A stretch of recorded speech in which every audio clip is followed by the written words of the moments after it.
Hello everyone. Letting go someone you are deeply connected with or you are in deeply love with is something next to impossible. और अगर गलती से भी आप emotional person निकले ना तो फिर तो भाई साहब हो गया बंटा धार।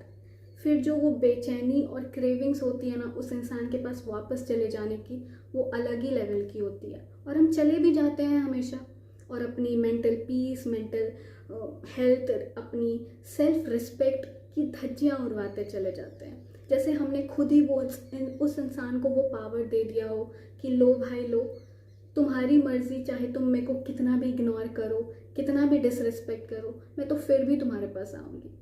होता है ना ऐसा? मेरे साथ भी हुआ है ऑनेस्टली। एनीवेज, ये तो प्रॉब्लम्स है। अब क्या करें? मैं ना आपको बहुत ही प्रैक्टिकल टिप्स दूंगी। शुरुआत में थोड़ा कॉन्शियस एफर्ट्स लगेंगे बट इवेंचुअली हो जाएगा।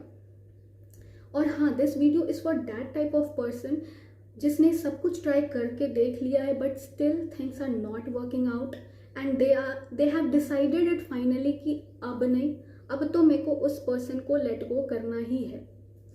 सो लेट्स स्टार्ट, हियर वी गो।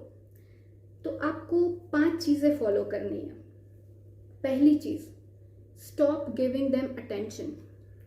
आज तक आपको जो फॉर ग्रांटेड लिया जा रहा था ना, वो इसी रीज़न से क्योंकि आपने उस इंसान को ओवर अटेंशन दे रखा था। So just stop doing it, stop calling, messaging और टेक्सटिंग देम, ओके?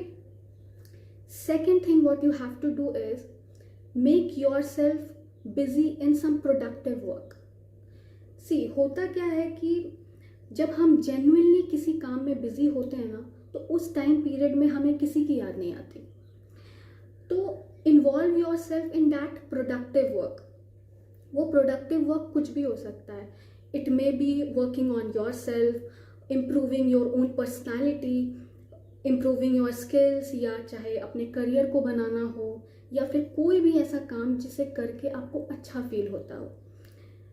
तो basically what I am trying to say is you have to shift your energy from that person to yourself because you deserve your attention and love. Third point, prioritize yourself, your mental peace and self respect. जब हम किसी इंसान को let go कर रहे होते हैं ना तो वो ऐसा वक्त होता है जब हम बहुत ही वल्नरेबल होते हैं। हमें ना छोटी सी छोटी चीज़ें भी बहुत ज़्यादा अफेक्ट कर जाती है। तो for some time being it is very necessary to set a healthy boundary around our self, ताकि कल को कोई कभी भी उठकर मेरी लाइफ में मेरी मेंटल पीस की धज्जियाँ उड़ा कर ना चला जाए। So it's very necessary. तो आप उसी इंसान के कांटेक्ट में रहो जिस इंसान से आपको बात करके थोड़ा अच्छा फील होता हो, पॉजिटिव फील होता हो। वो इंसान कोई भी हो सकता है, चाहे आपके फैमिली मेम्बर्स हो सकते हैं या आपके क्लोज फ्रेंड्स हो सकते हैं। और मान लो किसी के पास कोई नहीं है कि भाई मेरे पास तो कोई नहीं है, मैं किसी से शेयर नहीं कर सकता, तो talk to your self, sit with your self, क्योंकि आपसे अच्छा दोस्त कोई नहीं हो सकता, आपसे अच्छा आपको कोई नहीं समझ सकता। Nobody can understand the depth of emotions you are feeling, okay? Coming to our fourth point, convince your self during cravings. ये लेटिंग गो जर्नी में ना कई बार ऐसा वक्त आता है जब हमें सिर्फ अच्छी अच्छी मेमोरीज याद आती है, उस इंसान के साथ बिताए हुए पल याद आते हैं, और वो क्रेविंग्स ना इतनी ज़्यादा होती है कि लगता है जैसे अब नहीं हो रहा मेरे से, अब तो मैं जा रही हूँ उस इंसान से बात करने। सेल्फ रिस्पेक्ट गया तेल लेने, मैं तो जा रही हूँ उस इंसान से बात करने। तो वो क्रेविंग्स, बेचैनी ना, ये 15 से 30 मिनट तक जनरली रहती है। उस टाइम पे हमारे इमोशंस पीक लेवल पे होते हैं और वो वही वक्त होता है जब हमें अपने इमोशंस को कंट्रोल करना होता है, अपने इमोशंस को अपने आप पर हावी नहीं होने देना होता है। तो वो कैसे कर सकते हैं?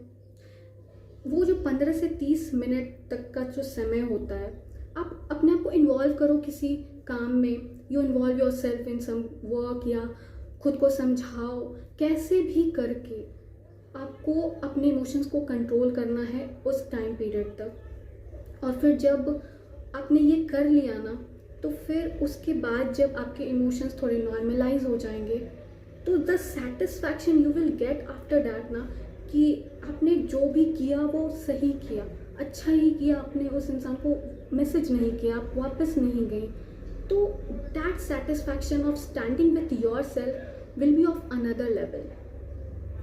So this is very necessary. And last but not the least, stop putting any stories, any sad stories or any post related to them. Literally बता रही हूँ, कुछ हासिल नहीं होता है, कुछ भी हासिल नहीं होता है. जिस इंसान को आपकी वैल्यू नहीं होगी ना, आप उसके लिए जान भी दे लोगे, उस इंसान को घंटा फर्क नहीं पड़ेगा. So stop doing it. But आपके सैड स्टोरीज लगाने से क्या होगा, आप खुद को ही वीक बनाओगे और उस इंसान को important. So never do it. Okay, so these were the 5 points which I feel genuinely कि किसी को लेट गो करने के लिए बहुत ज़्यादा ज़रूरी है ये चीज़ फॉलो करना. And you know what, motivational video सिर्फ देख करके ना कोई मूव ऑन नहीं करता. चीज़ों को अप्लाई करनी होती है अपने लाइफ में. व्हाट वी डू जनरली कि हम लोग टाइप करते हैं how to move on, how to let go someone. बहुत सारे वीडियोस आए, 5-6 वीडियोस देखे, एंड होता क्या है, हमारे दिमाग में खिचड़ी पक जाती है. इससे हम कोई भी चीज़ अप्लाई नहीं कर पाते, तो हमारे लाइफ में कोई चेंजेस नज़र नहीं आती, हम लोग फिर वही स्टेट पे आ जाते हैं. So basically my point is कि आपको जिस भी इंसान का वीडियोस थोड़ा अच्छा लगता हो, मोटिवेट करता हो, just pick that one person and follow them. Okay, तो because ultimately it's you and only you have to wake up every morning and put efforts, तभी things will work out, right. And at last, अगर आपको मेरी videos थोड़ी सी भी अच्छी लगी हो तो please like, share, comment and subscribe my channel, क्योंकि इससे मुझे भी मोटिवेशन मिलती है यार. मोटिवेशन तो सबको चाहिए होता है ना. Anyways, see you in the next video. Till then ख्याल रखो अपना.